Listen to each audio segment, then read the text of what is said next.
bukan saudara, gak ada hubungan darah. Tapi teman-teman FPI ninggalkan keluarganya, ninggalkan anak istrinya, ninggalkan pekerjaannya, ngawal saya. Bukan hanya saya, dai-dai yang lain dikawal. Saya tidur di kamar, FPI jaga di lobi hotel. Jadi Syekh Ali Jaber ini datang ke Lampung, yang pegang EO-nya itu dari Solo. Nggak kulonwun, nggak permisi, nggak ngasih tahu sama FPI. Gus, saya ingin Lampung ini jadi provinsi yang diberkahi Allah, diridhoi Allah. Berarti syaratnya Anda harus jadi umat yang berdaulat dan Anda harus memilih pemimpin yang beriman. Kronologinya begitu. Tapi akhirat menunggu hisabmu. Ternyata yang Anda pilih koruptor, curang. Ternyata tetanggamu, kanan kirimu kena gusur rumahnya, anaknya kena narkoba. Kenapa? Pemimpin yang Anda pilih nggak tegas terhadap narkoba, diem, terhadap kemaksiatan diem. Akhirnya tetanggamu jadi korban narkoba, Anda ikut milih. Berat itu di hadapan Allah besok itu. Nanya, lah yo, lurahnya kemana, camatnya kemana, wali kotanya kemana, bupatinya kemana. Itulah kalau pemimpin kebanyakan makan duit haram, mati hatinya, jeglak saenake dhewe, nggak ngurus ada tetangganya yang rakyat yang kelaparan.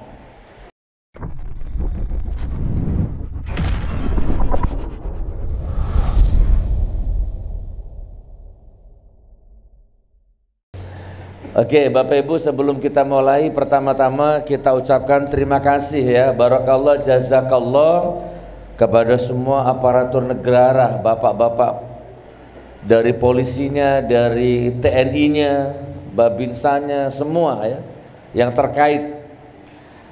Masya Allah, mudah-mudahan beliau-beliau semua invest waktu, tenaga, pikiran dalam menjalankan tugas dicatat sama Allah sebagai amal soleh ya. Bukan hanya yang di masjid tapi di hotel. Saya dari masuk hotel sampai detik ini itu di lobi hotel itu intel silih berganti menjaga keselamatan saya ya. Amin ya. Bukan berarti nginteli Gus Nur dalam arti negatif, bukan ya. Jaga ya, insya Allah begitu supaya Lampung kondusif. Kemudian yang kedua, untuk FPI, takbir untuk FPI-nya, takbir. Nah, FPI ini luar biasa juga saudaraku.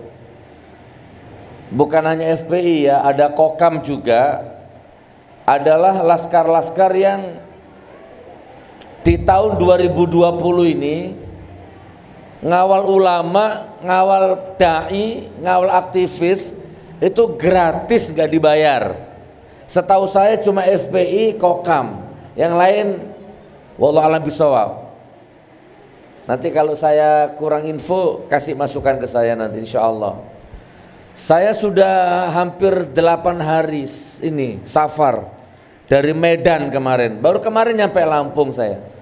Di Medan 5 hari, dari bandara sampai hotel dikawal FPI. Bukan saudara, gak ada hubungan darah. Tapi teman-teman FPI ninggalkan keluarganya, ninggalkan anak istrinya, ninggalkan pekerjaannya, ngawal saya. Bukan hanya saya, dai-dai yang lain dikawal.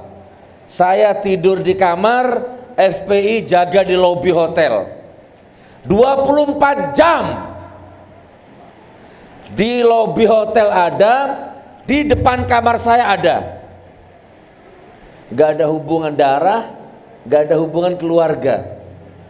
Yang mengikat di antara kami hanya ukhuwah. Ya, Masya Allah, sampai ke sini. Makanya ini sebelum saya ceramah, ini intermezzo ya saudaraku, intermezzo. Belajar dari Syekh Ali Jaber yang kemarin. Kalau ada dai, merasa ustadz, merasa ulama, baik terkenal atau tidak terkenal, viral atau tidak viral, kalau mau datang ke satu daerah, apa itu Lampung, apa itu Medan, apa itu Jakarta, seluruh Nusantara, cobalah koordinasi ya, minimal dengan FPI. Syekh Ali Jabir ini, ayo kita kupas kisi-kisinya ya. FPI tidak tahu kalau ada Syekh Ali Jabir di sini. Jadi Syekh Ali Jabir ini datang ke Lampung, yang pegang EO-nya itu dari Solo. Nggak kulon nuwun, nggak permisi, nggak ngasih tahu sama FPI. FPI ini suka nggak suka, ikhlas nggak ikhlas, sudah ada mandat dari Habib Rizik di Mekah, sudah ada maklumat SOP-nya. Hei laskar, siapapun, mau ulama, mau dai, mau aktivis, terkenal atau tidak terkenal, kalau datang ke kotamu, kawal, jaga nyawanya, dibayar atau tidak dibayar. Itu sudah perintah dari imam besar. Dan selama FPI ngawal ulama itu nggak dibayar.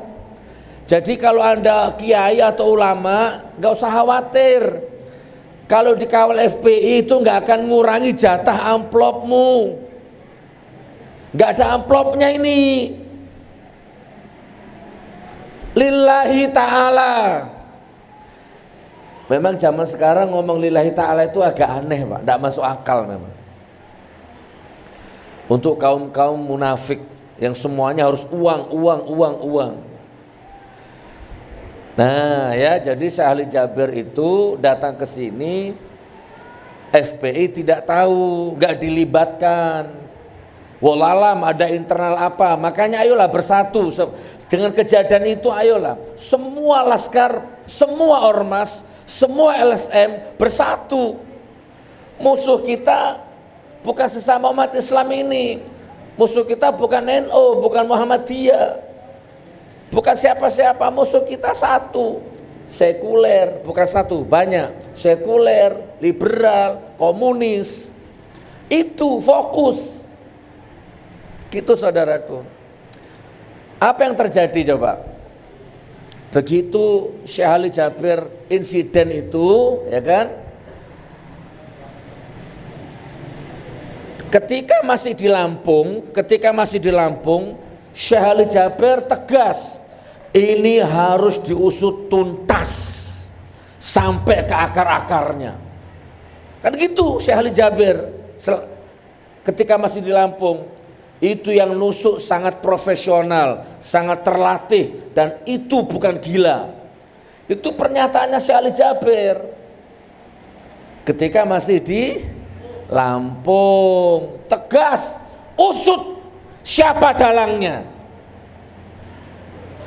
Tapi apa yang terjadi setelah keluar dari Lampung, setelah nyampe Jakarta, setelah ketemu Deddy Corbuzier, setelah ketemu Mahfud MD, setelah ketemu yang lain-lain, apa coba perhatikan? Sudahlah, ini murni kriminal, nggak ada hubungannya sama politik. Saya adem, saya ikhlas. Akhirnya rancu saudaraku, ada pihak lain yang ngambil keuntungan. FPI nggak tahu apa-apa, difitnah. Lihat tuh, gara-gara kadrun putih, dipanggil kadrun Pak. Lihat itu, Syekh Ali Jabir kecolongan di Lampung gara-gara kadrun putih itu. Coba sama Banser, pasti aman. Lah coba, ini kan pihak ketiga, goreng, fitnah. Dan disayangkan sejak itu memang kemana-mana dikawal Banser. Ada pihak yang menari-nari di atas kejadian itu. Tidak boleh gitu saudaraku ya. Ayo hak-hak, batil-batil, konsisten, merah-merah, hitam-hitam. Jadi kalau ada ulama, ada dai, kalau datang ke Lampung, pemberitahuan lah. Ada apa di sini? Ada Kokam ya, Kokam, FPI. Ayo bersatu, saudaraku. Subhanallah, subhanallah. Kurang lebihnya begitu. Jadi saya luruskan ini. FPI tidak dilibatkan dan FPI tidak tahu atas kejadian itu. Bahkan 3 hari saya Jabir di Lampung, FPI baru tahu itu. Takbir. Alhamdulillah. Semua yang keras, sholat.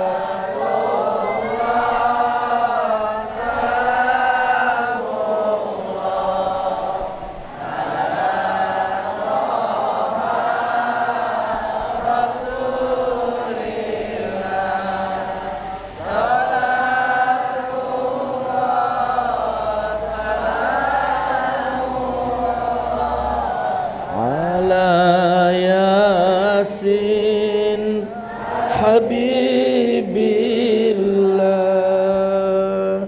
Alhamdulillah. Merubah nasib dari miskin menjadi kaya,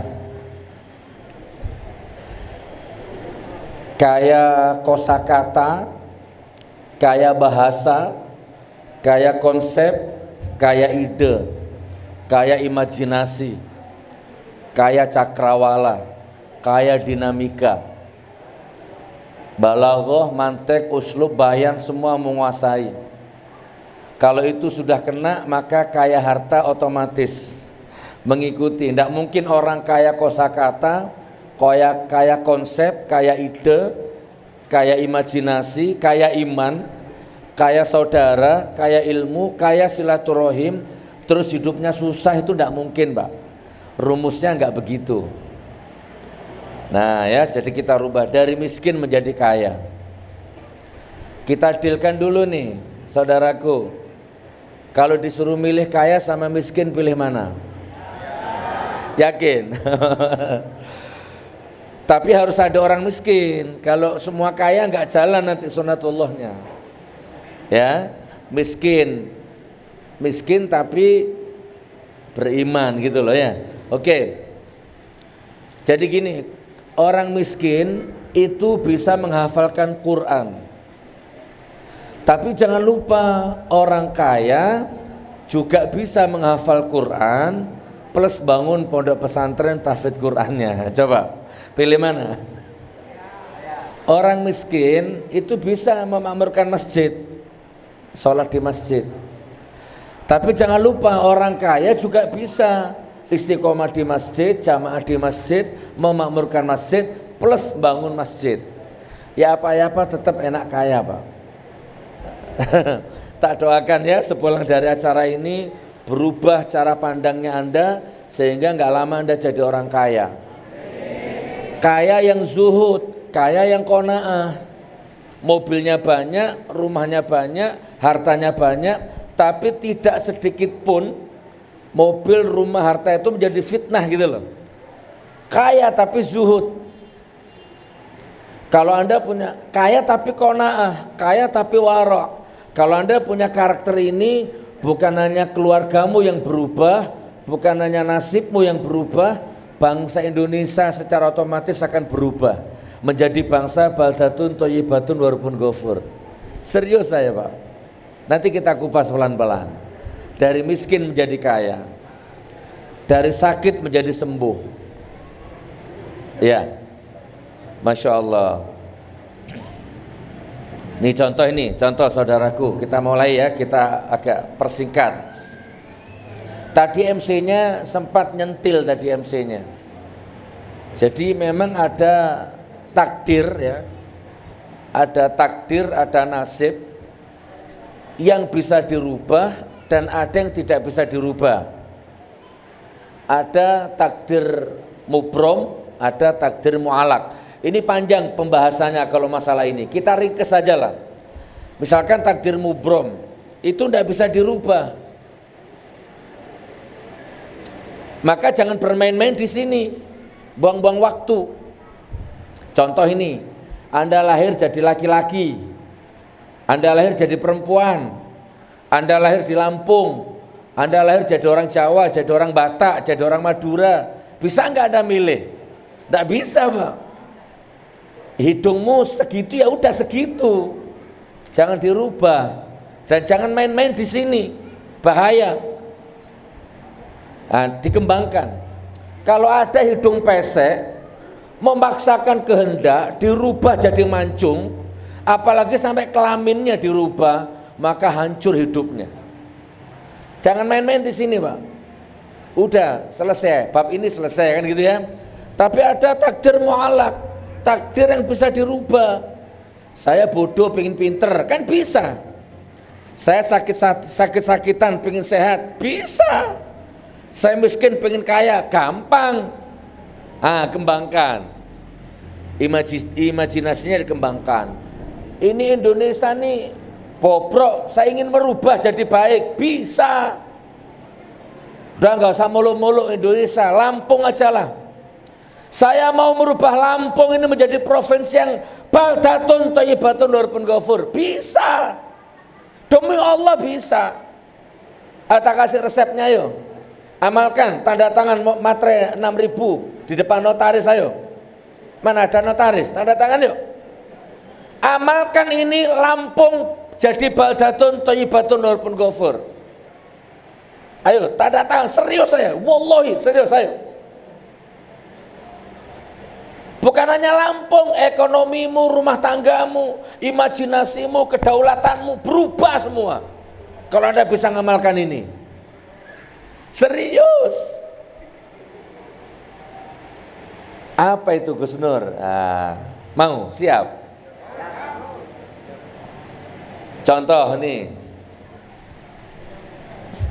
Gus, saya ingin Lampung ini jadi provinsi yang diberkahi Allah, diridhoi Allah. Berarti syaratnya Anda harus jadi umat yang berdaulat dan Anda harus memilih pemimpin yang beriman. Kronologinya begitu. Berarti begini, mulai sekarang janji, hak-hak batil-batil, halal-halal, haram-haram, jangan dicampur. Punya harga diri, punya prinsip. Ini selama di Medan, ini saya ceramahkan ini, karena sekarang juga lagi musim pilkada ini. Misalkan ini, siapa namanya Ustaz? Ya?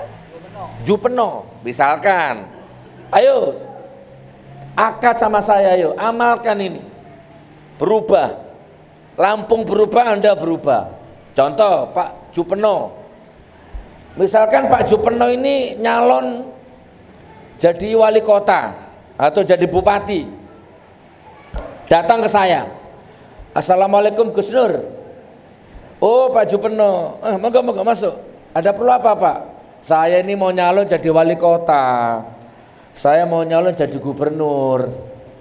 Saya lihat Gus Nur ini umatnya banyak, santrinya banyak, pesantren ada. Ayo Gus, saya akan merubah Lampung menjadi kota yang beriman. Dukung saya Gus, bantu saya. Ini ada uang 1 miliar Gus. Misalkan ini ya.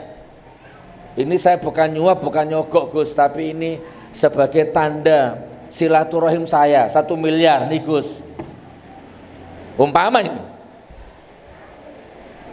Maka saya akan jawab begini ke Pak Jupeno ini, Pak Jupeno, kalau sampean jujur, kalau sampean amanah, kalau ada Allah di dalam hatimu, ada Rasulullah di dalam jiwamu, ada basyirah di dalam batinmu, maka sampean gak usah ngasih uang saya 1 miliar.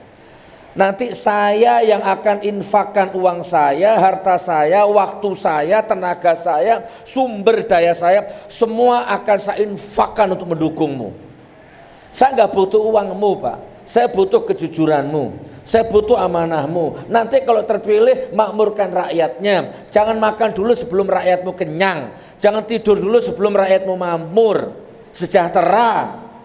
Gitu, udah bawa uangmu, saya gak butuh uangmu. Saya butuh kejujuranmu, saya butuh amanahmu. Poin pertama ini. Jawab, kalau Anda punya kedaulatan begini berubah enggak kira-kira? Berubah. Tapi kan enggak begitu kenyataannya. Jangankan 1 miliar, 50.000 aja hilang suaramu, hilang imanmu. Hilang akidahmu, 50.000. Astagfirullah. Orang Islam kok harga dirinya cuma 50.000. Tapi Pak Jupeno, masalahnya di mata saya sampean bukan orang jujur, gitu saya. Sampean ini orang culas, orang curang, bahkan jangan-jangan uang utang ini kecukong ini. Saya nggak butuh uangmu, bawa pulang uangmu. Gitu Pak. Malaikat takjub itu lihat sampean kalau gitu. Jangan kasih muka calon-calon yang culas curang itu. Nah, itu dari sisi jenengan. Begitu, jadi kalau ngerubah Indonesia, ngerubah Lampung, jangan ngerubah orang, ngerubah dirimu dulu. Minimal harga diri dulu lah. Karena milih itu nyangkut paut masa depan umat. Ya ekonominya, ya nasib anaknya, ya agamanya. Bukan hanya coblos selesai, enggak, berat hisabmu di Allah besok itu. Wah, Gus Nur terlalu muluk-muluk, Gus Nur terlalu lebay. Wallahi Pak, itu ada Pak polisi itu di depan tuh. Wallahi, pesantren saya pernah didatangi dari Mabes Polri, catat itu, ada Pak polisi itu. Ini live ini. Dan pernah saya unggah di YouTube saya itu, sebelum Pilpres, pernah didatangi dari Mabes Polri dari Jakarta datang ke Palu. Katanya divisi teroris, ditemani dengan bapak-bapak dari Kapolda Palu sana. Silaturahim baik-baik, kenalan, cipika-cipiki, makan bareng. Ayo Gus, kita jaga Palu supaya kondusif, bla bla bla bla bla. Intinya pulangnya ngasih amplop. Udah itu intinya. Ya saya berbaik sangka, bukan berarti dia nyuap, enggak. Saya jawab, bahkan gini sebelum pulang, Gus, pesantrennya ini kalau butuh apa hubungi saya, hubungi kami. Kami siap bersinergi dengan tokoh-tokoh seperti Gus Nur ini. Saya jawab, Bapak, kalau Bapak datang ke sini tuh pakai baju umum, ya tidak mengatasnamakan instansi. Jangankan nggak usah banyak-banyak, 1.000 saya terima. Dosa nanti kalau saya tolak. Apalagi mengatasnamakan infak untuk pesantren. Tapi masalahnya Bapak datang ke sini mengenalkan diri dari Mabes Polri. Itu ada yang pakai seragam-seragam, ngerekam gitu kan. Ini kan zaman fitnah. Jadi mohon maaf Pak, saya nggak bisa terima uang ini. Dikembalikan sama istri saya.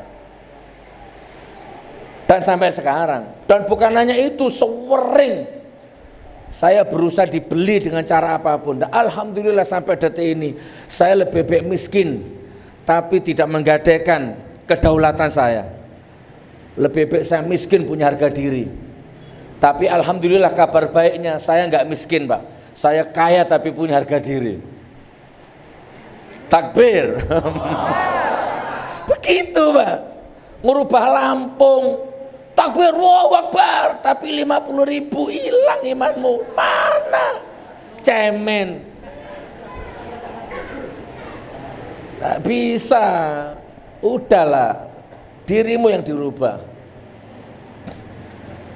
Itu dari pihaknya sampean, ya. Nah sekarang kabar buruknya, ini kabar buruknya ini.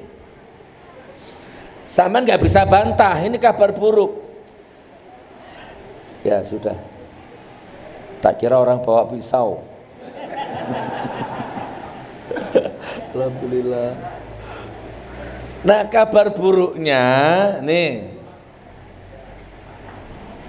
Kabar buruknya sistem kita tidak mendukung untuk bisa melahirkan pemimpin-pemimpin yang tablik, sidik, fatona, amanah. Itu sistem kita nggak mendukung Pak. Jadi jangan harap ada pemimpin yang baik. Gus Nur, gimana cara milih pemimpin yang baik? Nggak ada pemimpin yang baik. Sama-sama najis. Nah, tapi kan harus milih Gus, tetap harus milih. Nah, makanya pilih najis yang kecil, najis yang ringan. Dua-duanya sama-sama jelek, pilih mudarat yang paling kecil. Minimal partainya, partai mana yang mengusung. Minimal syukur-syukur imannya, walaupun iman ini relatif Pak. Karena semua calon rata-rata kalau mau nyalon dekat-dekat kampanye pakai peci semua, pakai sorban semua, tiba-tiba ngimami sholat. Nah, jadi itu relatif. Jangan Pak, nggak bisa. Pilih mudarat yang paling kecil. Loh, untuk jadi wali kota Pak, untuk jadi bupati, salah satu syaratnya harus dapat rekom dari partai. Dan Bapak Ibu tahu ya, rekomnya tuh nggak murah Pak, miliaran.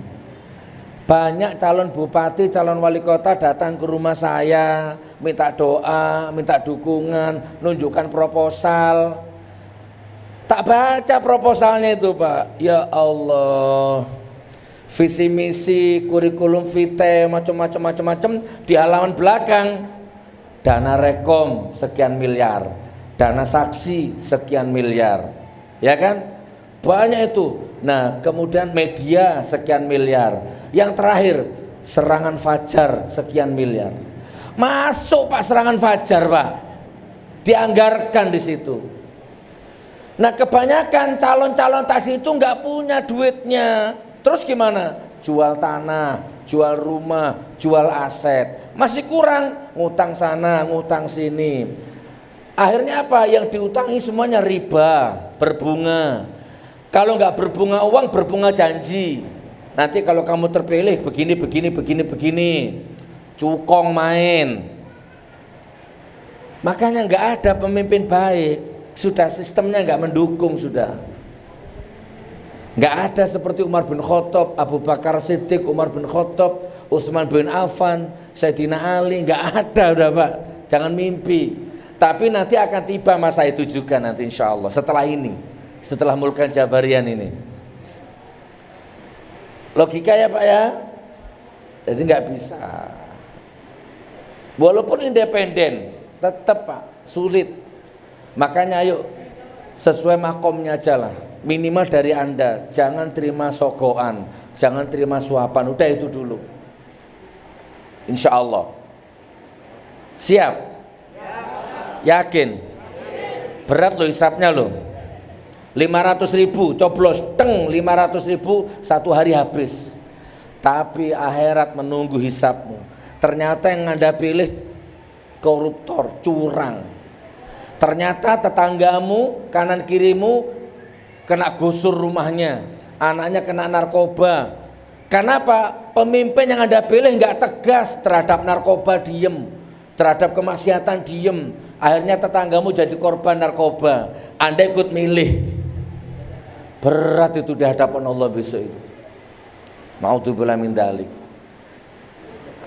Dari Anda punya kedaulatan, dari pemimpin pilih yang mudaratnya paling kecil. Minimal dari partai yang ya nggak banyak-banyak amat koruptornya lah. Karena Anda tahu kan, ada partai yang sedikit koruptornya, ada partai yang full koruptornya. Nah, pilih mudarat yang paling kecil. Masya Allah. Nah sekarang yang kedua ini berikutnya itu ke sana. Nah sekarang jenengan sekarang, ayo saya tak fokus ke Anda aja sekarang ini. Udah nggak usah mikir yang lain. Saya tak fokus ke sampean ini. Yang pertama harga diri. Sekarang yang kedua, jangan dipaksakan, jangan dipaksa, tapi coba diamalkan, walaupun agak berat. Bahasanya apa yang paling sederhana ya? Misalkan kembali ke Pak Jupeno ini, misalkan ya, Pak Jupeno hari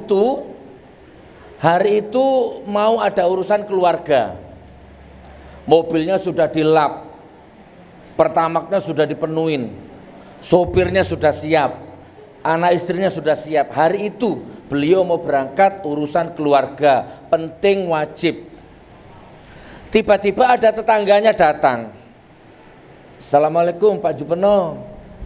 Mohon maaf Pak Jupeno, hari ini sampean ada acara ndak? Kalau ndak ada acara, saya mau pinjam mobilnya, urusan keluarga. Nah ya Pak, kalau bisa jawab, oh alhamdulillah hari ini saya kosong, ndak kemana-mana. Monggo pakai mobilnya. Ini kontaknya, ini sopirnya. Ini ada ini 2 juta buat beli pertamaknya. Monggo berangkat. Kebetulan saya nggak kemana-mana dan kebetulan hari ini saya dapat rezeki besar. Monggo. Begitu orangnya berangkat pakai mobilnya Pak Jupeno, akhirnya beliau telepon mobil rental. Saya menyewa mobil bla bla bla bla bla. Intinya mobil pribadinya dipinjamkan orang tetangganya, beliau ngalah pakai mobil rental. Kalau Anda punya karakter seperti ini, selesai. Lampung berubah, nasibmu berubah. Buktikan kalau nggak percaya. Coba bikin karakter seperti ini coba. Belajar dari sekarang, mulai sekarang terapkan. Jangan makan dulu selama ada tetanggamu yang lapar. Buktikan. Jadi kalau mau makan, bismillah. Mau makan nih, sudah mau dipolo ini. Tanggaku sudah makan belum ya? Saya tak lihat dulu tetanggaku. Pastikan. Demi Allah berubah. Itu Allah yang menilai itu sudah, pasti itu. Gus Nur, apa itu bukan teori? Jangan-jangan Gus Nur teori. Enggak, saya enggak akan makan kalau tetanggaku masih ada yang kelaparan. Dan alhamdulillah saya makannya tepat waktu karena tetanggaku enggak ada yang kelaparan. Karena saya tinggal di perumahan yang elit kaya raya semua. Yes. Gitu saudaraku. Enggak ada tetanggaku yang kelaparan. Mampu semua. Tapi antum sekarang jangan makan dulu sebelum ada tetangga. Pasti Anda tahu kok. Ya Allah, kasihan tanggaku yang itu. Dek, bu, kayak no tonggo sik bu, iki bu, ayo bu. Ini bu, bagi loro bu. 1 untuk tetangga, 1 untuk kita bu. Kasih ke tetangga dulu. Ini di hadis ada, di Quran banyak. Anda tahu. Cuma selama ini hanya teori. Praktekkan dari sekarang. Jangan tidur nyenyak selama masih ada tetanggamu yang terjerat riba.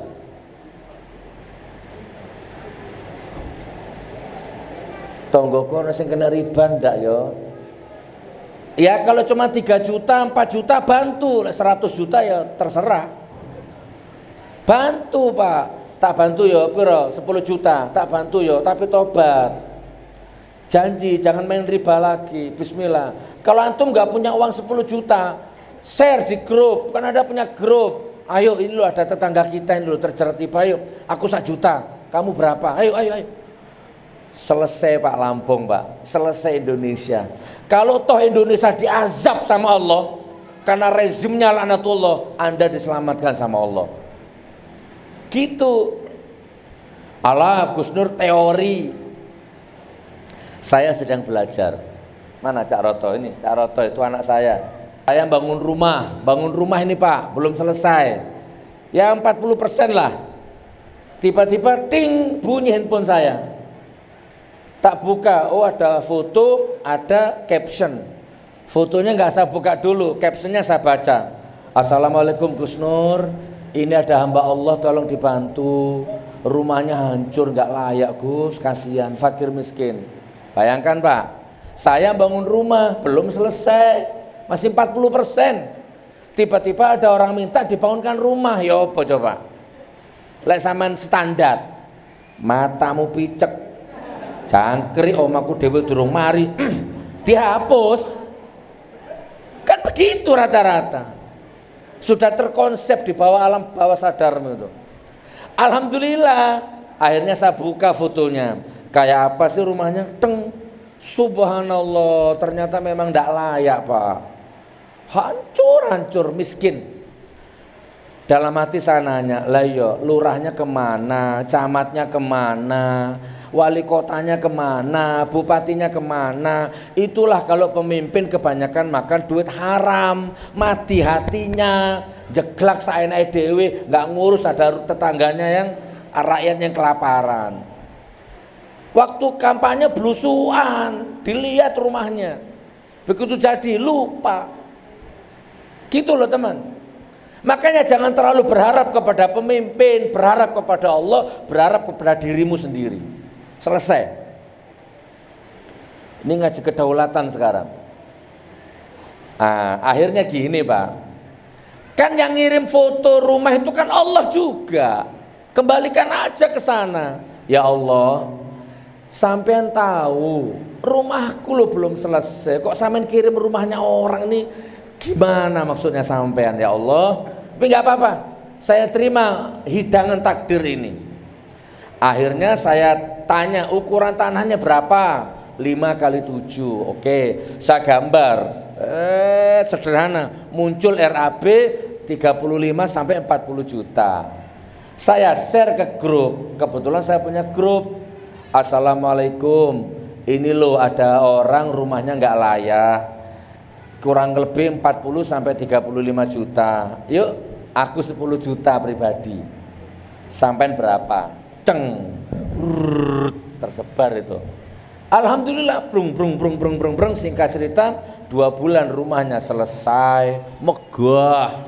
Akhirnya gunting pita, ting, peresmian. Pulang dari peresmian saya lihat rumahku sendiri. Om aku turun mari. Ternyata rumahnya orang yang selesai. Yes, keren. Ayo bahagiakan orang lain walaupun dirimu tidak bahagia.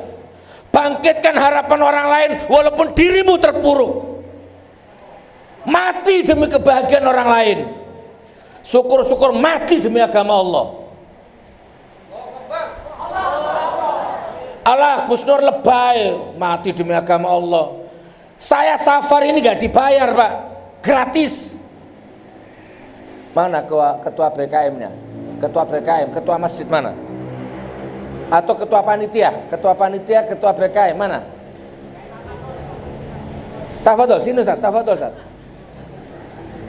Nih live, saksikan. Duduk Pak, duduk. Saya mau tanya-tanya ya, Masya Allah. Apa ini, hilal? Apa ini, Lampung, Masya Allah. Asli Lampung Pak? Bangil, Pasuruan. Masya Allah, lah tonggo, gempeng Bangil. Salimane lek ngono, wong Bangil. Nggih lho, la haula wala quwata. Bangil pundi? Alun-alun ngalor. Saka Mangu. Kancil Mas. Pogar Kancil Mas ya Allah. Tapi saiki Bangil akeh si ae. Iya. Sapa jenenge sampean? Yasir. Oke, aku takon ya, jujur ya. Ngundang Gus Nur ke Lampung. Iku ono amplope enggak? Tidak ada perjanjian. Tidak ada perlu. Gak ada perjanjian. Kalau gitu saya tanya, ada tarifnya enggak? Tidak ada. Dan amplope enggak ada tarifnya? Ini Masjid Al Mabrur ini hanya ketumpangan rencana, jadi nggak tahu ini sudah ditempatkan. Jadi otomatis nggak ada itu. Nggak ada amplopnya. Tapi tak lihat masjidnya belum selesai. Berarti nanti saya yang bangun masjidnya ya. Seneng lek dapat bantuan. Subhanallah. Nah, nggak ada Pak amplopnya. Maksudnya gini loh, deal di depan. Berapa ngundang Gus Nur? Tuh ngobrol sama Amin. 10 juta, nggak ada. Di Medan itu tiket beli sendiri, hotel bayar sendiri. Ya untuk kaum munafik nggak masuk akal, mana ada. Karena bagi mereka dakwah itu profesi, dakwah itu duit. Saya enggak, saya yang keluar duit, nggak apa-apa. Saya pekerja keras, saya pedagang, saya berniaga.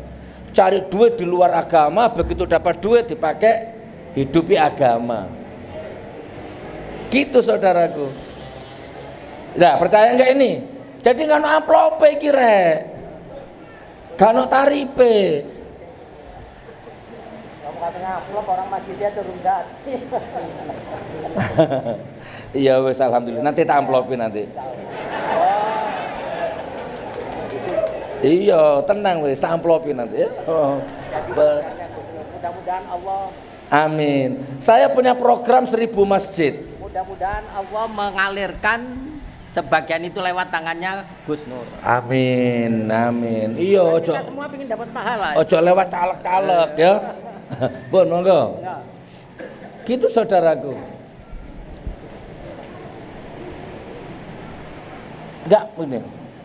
Rasanya itu keringetan ini sehat rasanya gitu loh. Ketemu jenengan itu loh. Ukhuwah batin seperti ini lillahi ta'ala ini yang akan dilihat sama Allah. Pertemuan ini akan dirubah sama Allah menjadi energi positif. Dan itu akan menghantam siapapun musuh-musuh Allah nanti dengan pertemuan ini. Buktikan, itu teorinya begitu memang. Saya percaya wah. Dikira modus. Enggak, ayo hidup di jalan Allah ayo. Agama jihad ayo. Enggak ada tarif. Masya Allah. Makanya nanti tak aja lah bareng-bareng ini, dibantu ini apa caranya nanti. Insya Allah. Weh, sampai mana tadi? Sampai mana tadi, Rek? Bahagiakan orang lain. Mulai sekarang. Sedekah itu jangan hanya di program duit tok, jangan. Udah duit 2.000, 5.000, kapan sogene? Sedekah itu sekali-sekali kehormatan gitu loh. Sedekah kehormatan demi kehormatan orang lain maksudnya. Sedekah harga diri demi harga diri orang lain. Gitu saudaraku. Gak apa-apa saya hancur hina dina nista, yang penting nama baik orang lain dijaga. Wah keren kalau begitu. Berubah ini Indonesia ini. Apapun resikonya. Besok jadi dari pihak jenengan harus punya karakter seperti itu. Ayo. Kan bangun rumah belum selesai, berarti kan uang enggak ada. Tapi kan uang bukan segala-galanya. Imajinasi, dinamika, cara berpikir, mantek, balaghah, uslub, bayan, kecerdasan. Pakai. Masya Allah. Allah ya Karim, Allah ya Karim. Paham Pak? Sudah? Itu salah satunya kalau mau merubah Indonesia menjadi negara baldatun, atau mau merubah Lampung menjadi provinsi yang diberkahi sama Allah. Salah satunya itu. Nah, sekarang selanjutnya ini. Selanjutnya, lahirkan banyak penghafal Quran. Jadi sekarang ini berapa ini yang hadir ini? Ada 100? Oke, enggak yang laki-laki aja, yang laki-laki. Anggaplah 500 lah, anggaplah 500. Coba malam ini bikin anak semua, buat anak semua ini 500 orang. Program mencetak penghafal Quran. 2 tahun lagi akan lahir 500 penghafal Quran di sini nanti. Berubah enggak Indonesia? Berubah. Gitu loh saudara, ini zaman fitnah. Yang bisa merubah hanya antum. Dan gak cukup takbir, gak cukup. Coba lahirkan penghafal Quran, coba. Lahirkan Ustadz Abdul Somad. Lahirkan Ustadz Adi Hidayat, coba. Dari keluargamu. Siap? Siap buat anak malam ini? Kawin mana?